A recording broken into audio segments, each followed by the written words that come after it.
next case study will be with Laura Lobastar from Danone.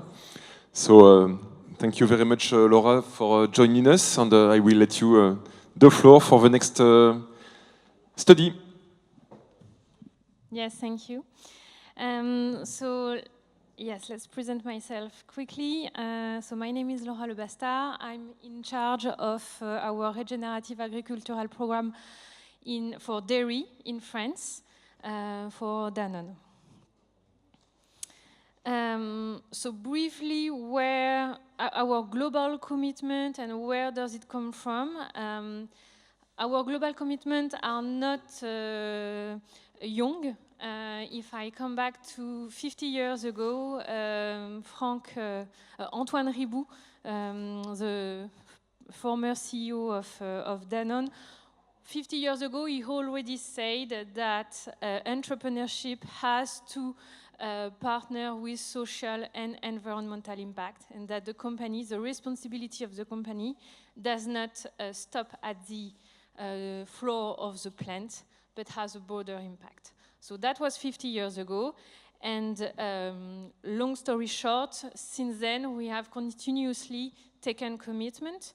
We are a société à mission, meaning that in our legal status we do have those commitments regarding environmental and social impact, and we are also in the process of B Corp certification, which is always a way of improvement, because we always have the renewal of the certification with a new and improvement to be done.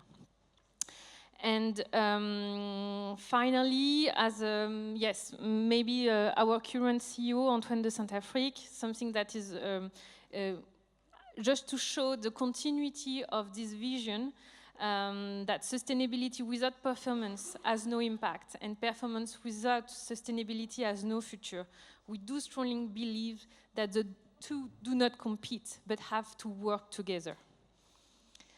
And more concretely, our last commitment and roadmap regarding sustainability embrace 3 pillars, so health, nature, and people. I won't go into the details.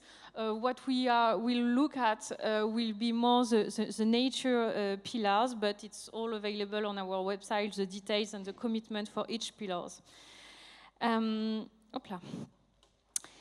So regarding the nature part, and specifically on our agricultural supply chain, we do have commitment to support farmers toward regenerative agriculture transition. What does it mean concretely?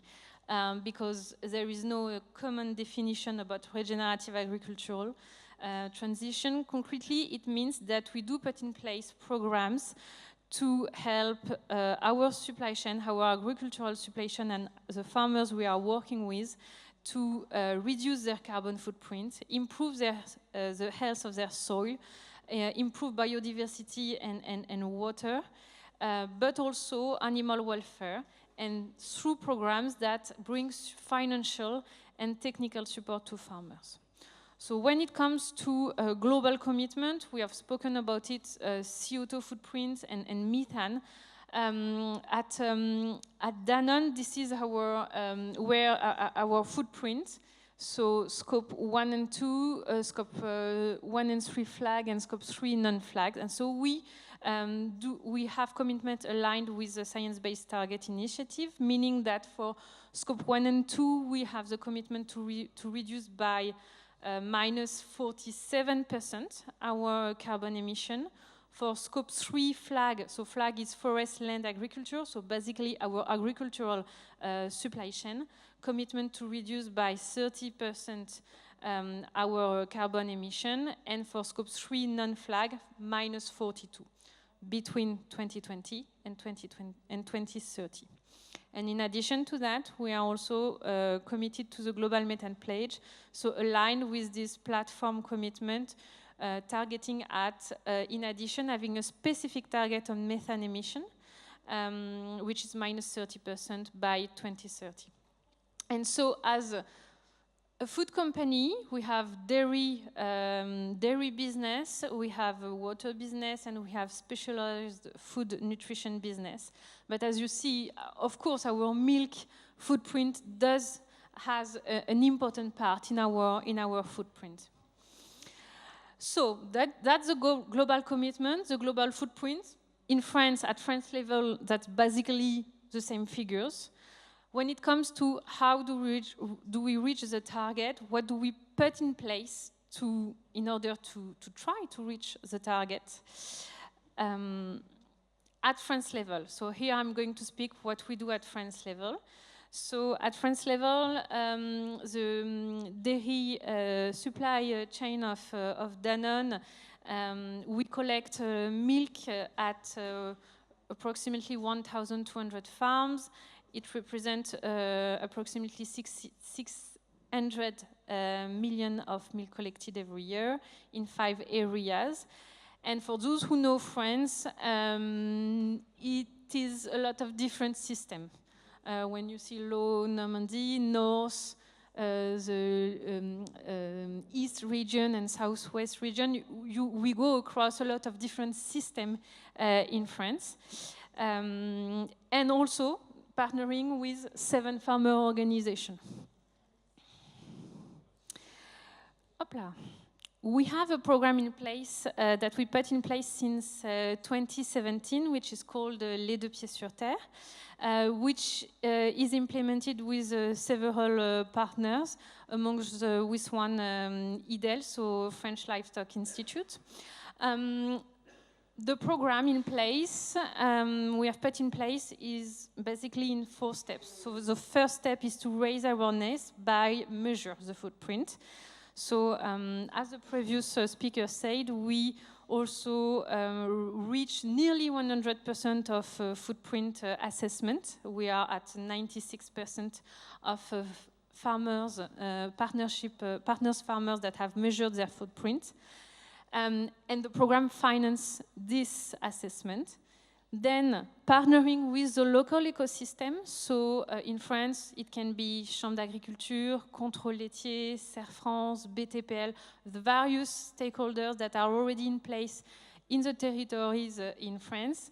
We partner with them in the program and they bring technical support. So the program finances technical support. It can be an individual training or a collective training to help the farmer design the action plan and implement some action. Third step is to co-finance action plan, meaning you assess, you draw an action plan, you can have a training, and then you want to put in place the action.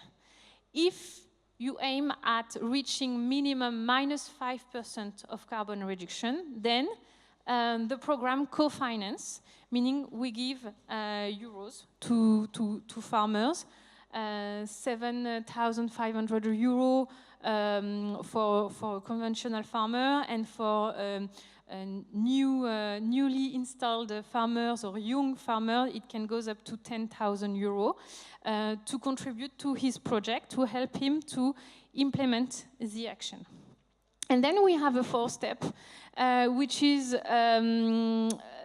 go further with experimentation, with innovation. So with farmers that volunteer to put in place some new practices at that farm level. So we have tested various topics. Some have been tested and are not yet have finished to be are not deployed. For example, we have been tested in Low Normandy with a group of farmers, the possibility to produce locally soy. The conclusion was that it was technically feasible, but the economic viability was not yet there. So we tested, they get some learnings, but till now we have not found the right way to implement it. But we do have other pilot groups on soy health that are still continuing. And the program pays for the technician that brings support to the farmers to implement action. So we have this in place since 2017, but when coming back to the ambitious target that you all know, minus 30% carbon reduction and minus 30% methane reduction, we did realize, well, we need to accelerate, we need to identify key levers, and we know there will not be one solution fits for all. We will have to activate several levels. So we started to get more information about a lot of levels, and we met Valorex and Bleu Blanquer that we know from a long time, but we renewed the discussion, and we decided to try to do something on methane topic and introducing richer ration in omega-3 for cows and see the impact on methane.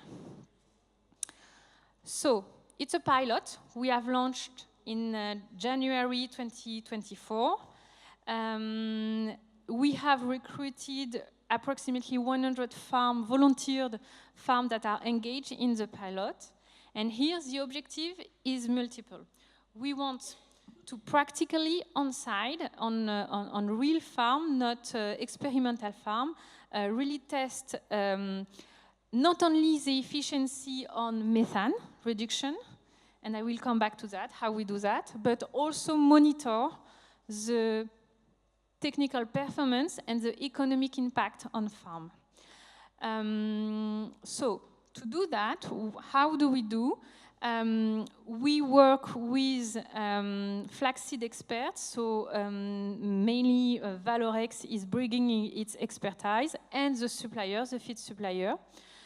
We work with laboratories that are running the milk analysis that are required for Bleu Blanquer to make the methane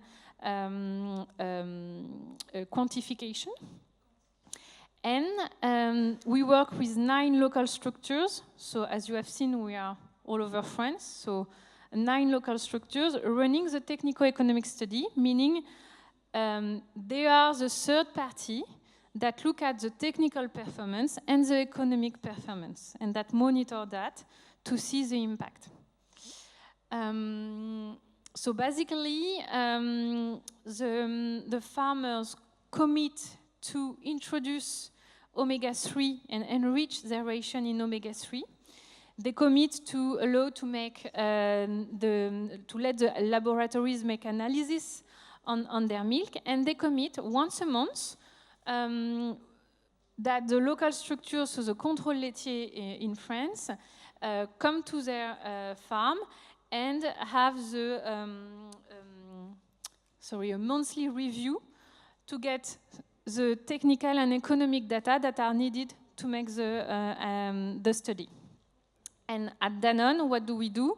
First, we coordinate all that. That's a huge work when you see all the all the partners that we have to coordinate. Plus, it was very important for us to ensure the commitment of the farmers to reduce their risk.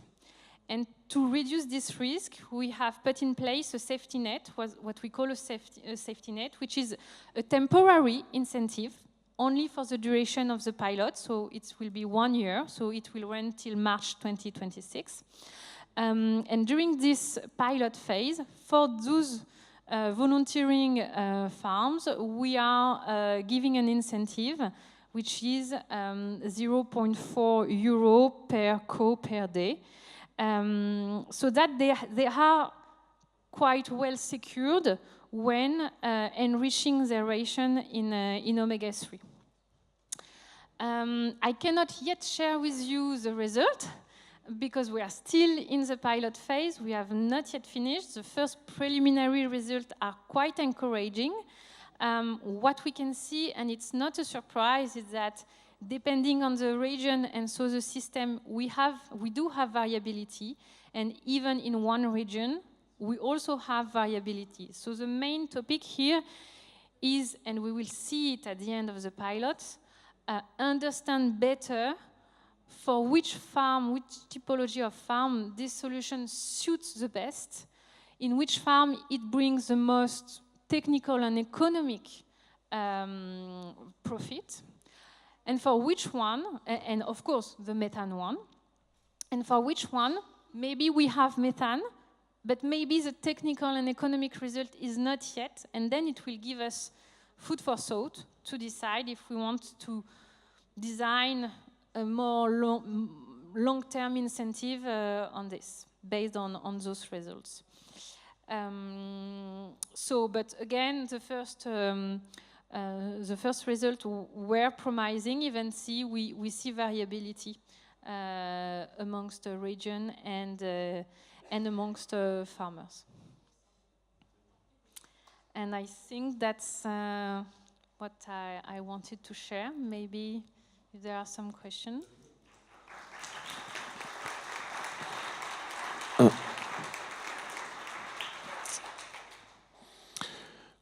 Several questions for you. Oops. Laura. So, question with several votes. What is Danone sustainability payment per kilogram of milk? Earlier, Arla showed up to 4 cents per kilogram. What is the level in Danone? Yeah, well, we do have, in terms of incentive, we do have, I will say we have 2 legs. The first leg, yes, we do have incentive. I will not share with you what is the current incentive because we do not have only one. We have 7 farmer organizations, and made by history, we had different negotiations, and so we do have incentive based on means and incentive based on results. And we are trying right now to have a single framework. That's the objective, and I cannot share with you more because it's under discussion.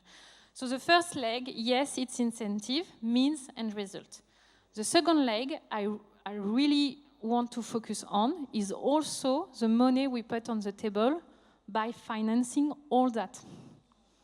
And that's the second leg of our program. For us, yes, it's good to give incentive based on result. It allows farmers to have visibility. The one who wants to improve, they know where they can go if they improve. And you also give incentive to the ones that are who already have made improvement.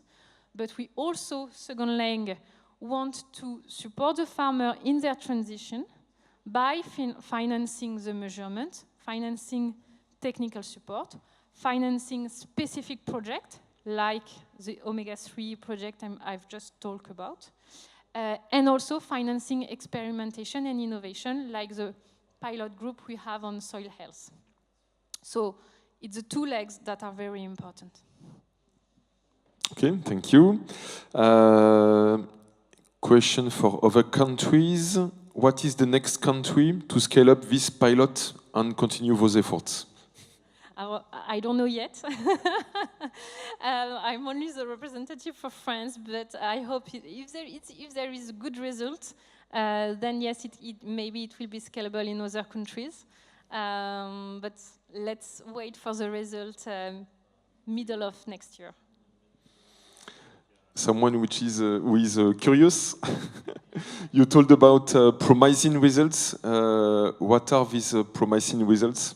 Well, if you can say more, which variability do you observe? So we worked this together. Huh? So the objective, the target, was to reach -9% of methane reduction. We can say that today, on average, we are close to that. And we see the double effect, the enteric effect, and the dilution effect linked to productivity.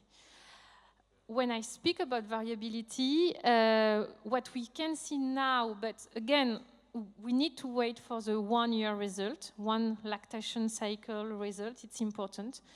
We see that this enteric and dilution effect can have different proportion, depending on where the average of the region starts. So that's an important point. And in terms of variability, average variability, yes, we do have some group that are below 9% and some that are higher than 9%. But again, it depends on where did they start and the impact of enteric and dilution, yeah. Okay, another one. What are the main levers to commit farmers to move toward innovation like omega-3 rations? Maybe we can speak about other levers to have people to commit and to move. Maybe Other levers on omega-3? No, no, other levers to have farmers to move into innovation.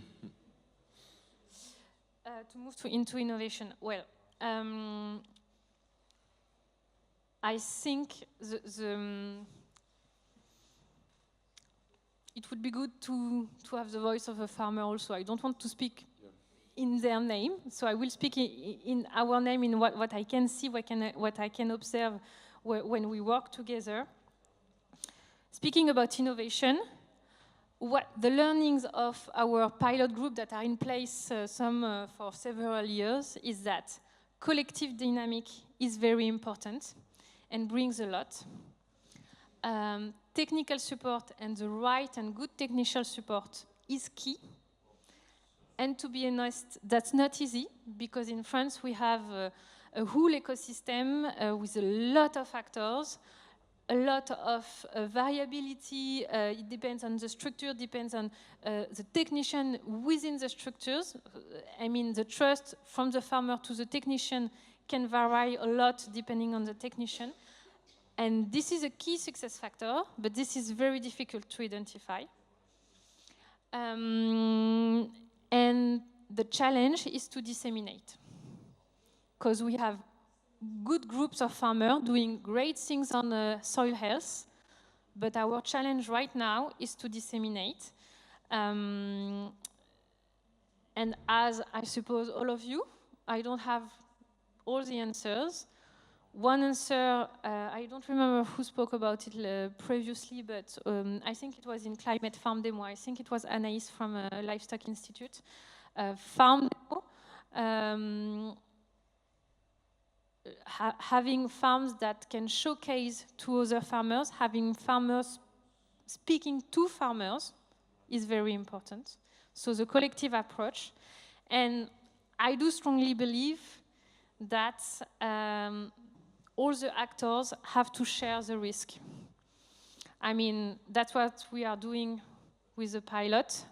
By giving an incentive, we are sharing the risk. We know the farmer is taking some risk, and we do share the risk. The point is that from a dairy company, this risk sharing has to be for a certain period. We need to test with the farmer.